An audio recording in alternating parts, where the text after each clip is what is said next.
Será que o glúten é esse vilão que as pessoas estão dizendo por aí? Será que você deve ou não tirar o glúten da sua alimentação? Será que você tem doença celíaca, sensibilidade ao glúten, alergia ao glúten? Ficou perdido e não sabe nada? Eu vou explicar tudo para vocês. Esse vídeo é justamente para a gente falar sobre as doenças relacionadas ao glúten. Se você quer aprender um pouco mais sobre elas, então vem comigo, que até o final você vai estar sabendo tudo sobre as doenças celíacas e essas outras doenças. Vamos lá? Meu nome é Marina Bond, eu sou médica cardiologista aqui em São Paulo e estou aqui para te ajudar com vídeos de qualidade em saúde. Então, se você quer ter qualidade de vida, prevenir doenças, aqui é o canal certo para você. Não se esqueça de se inscrever no canal e apertar o sininho das notificações. Vamos lá!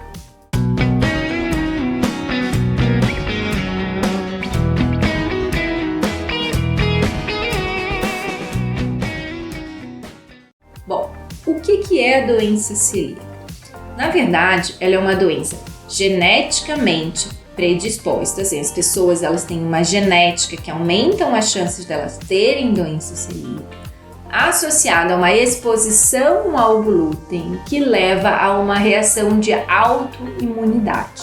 Então, no fim, a doença celíaca ela só acontece em determinadas pessoas que têm geneticamente alguns genes que aumentam a chance de ter a doença celíaca, associada com uma exposição ao meio que aumenta a sensibilidade ao glúten e leva ela a produzir uma autoimunidade, ou seja, nosso sistema imunológico agredindo o nosso próprio corpo. E isso faz com que a pessoa passe a não tolerar o glúten na alimentação. Por quê? Porque começa a destruir todas as nossas vilosidades intestinais, que são justamente onde a gente absorve os nutrientes. Você leva a uma atrofia dessas vilosidades e aí a pessoa passa a ter uma desabsorção, ela começa a ter falta de nutrientes, tanto de vitaminas quanto minerais, ela passa a emagrecer, ela pode ter diarreia, ela pode ter gases por causa dessa intolerância. E aí ela pode adquirir junto outras doenças secundárias a esse processo, inclusive a intolerância à lactose. Por quê? Porque machucou as vilosidades intestinais e ele não consegue ter absorção da lactose junto. Isso não acontece só para a lactose, não, mas para outros nutrientes também da nossa alimentação. Então, a pessoa que tem a doença celíaca é uma pessoa que é extremamente inflamada, que além de ter problemas no trato gastrointestinal, também pode ter alteração na pele, com a dermatite herpetiforme, pode ter alteração no desenvolvimento intelectual, ficar aquela sensação de pensamento perdido, até no crescimento quando é criança, porque não consegue absorver os nutrientes. Além disso, pode ter também osteoporose, porque não vai conseguir ter uma absorção adequada de cálcio, de vitamina D. Então ela é uma pessoa que tem muitos problemas de saúde e precisa ser adequadamente tratado e diagnosticado. Como é que é feito o diagnóstico da doença celíaca?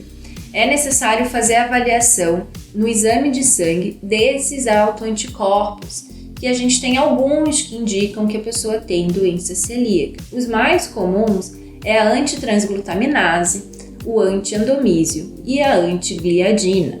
Esses autoanticorpos a gente pode estar solicitando no exame de sangue, principalmente o IgA, que é o que está relacionado a trato gastrointestinal, que vão vir alterado nas pessoas com doença celíaca.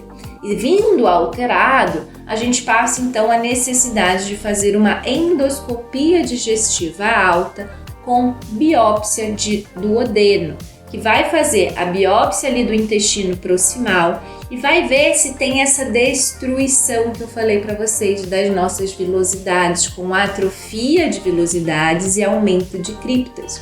Essa é a imagem que é vista num paciente que tem doença celíaca através da biópsia.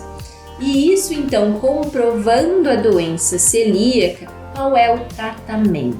O tratamento é justamente fazer uma dieta livre de glúten. E aonde está o glúten, doutora Marina? É só o trigo? É só o pão que eu tenho que parar de comer? Não.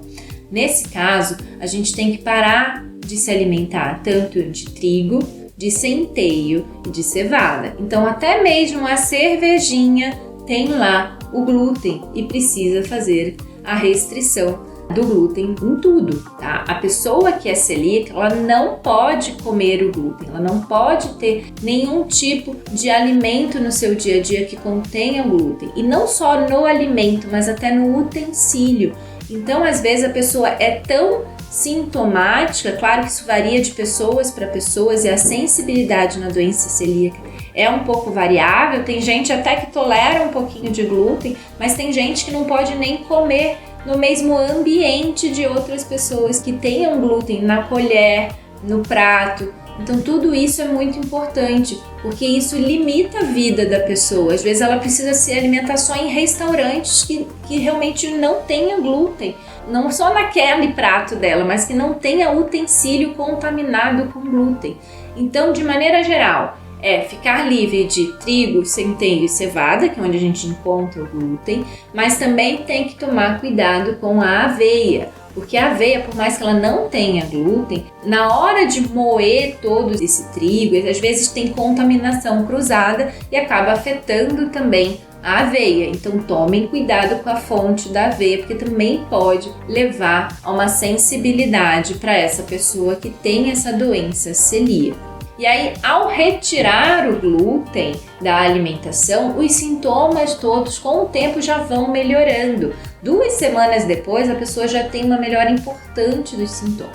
A gente precisa estar reavaliando depois de uns 3 meses para ir conduzindo o caso e vendo de pouco em pouco essa melhora do paciente. Mas depois de 2 anos, é necessário, inclusive, fazer uma nova biópsia de duodeno através da endoscopia para ver se teve a recuperação dessas vilosidades intestinais, porque se não estiver tendo essa recuperação e os autoanticorpos não baixarem e sumirem, significa que a pessoa está tendo exposição e a gente precisa melhorar esse tratamento, ou ela é refratária e aí é uma situação à parte.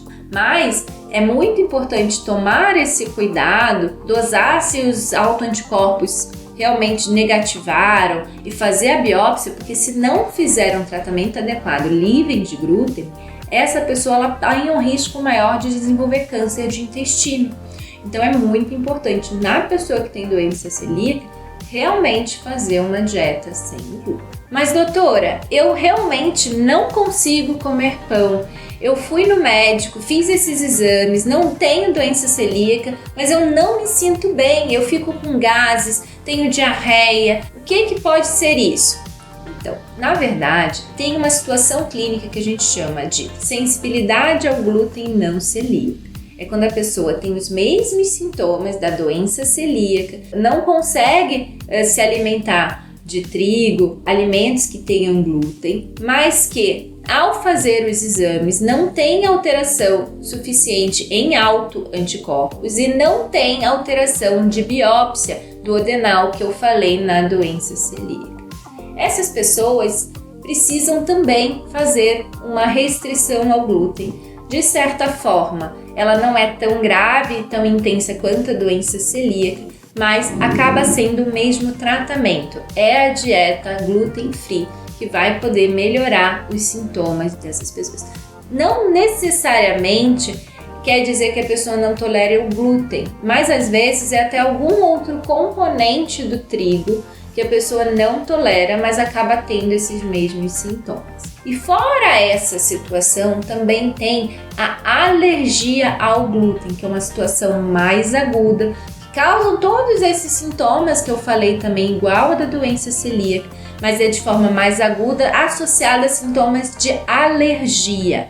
E ao fazer a avaliação, a gente dosa aí o IgE, que vai estar aumentado na alergia ao glúten. Mas de forma geral, o tratamento é o mesmo para essas 3 entidades. A pessoa precisa fazer uma dieta sem glúten para poder ter qualidade de vida, melhorar os sintomas, evitar a osteoporose, melhorar o crescimento se for criança e uma série de outras coisas. Agora, você que come o trigo, se alimenta de pão, de centeio, de cevada e não sente absolutamente nada, não tem anemia, não tem osteoporose, seu crescimento foi normal, não tem nenhum sintoma, você não tem nenhum tipo de intolerância ao glúten. E aí não é necessário você fazer uma dieta sem glúten. Não vai fazer diferença para a sua saúde e você pode sim se alimentar desse nutriente, que ele é importante também para a sua saúde. Era esse o recado que eu queria trazer para vocês. Eu espero que vocês tenham gostado. Lembre-se de curtir e compartilhar esse vídeo e se inscrevam no canal e aperte o sininho. Até o próximo!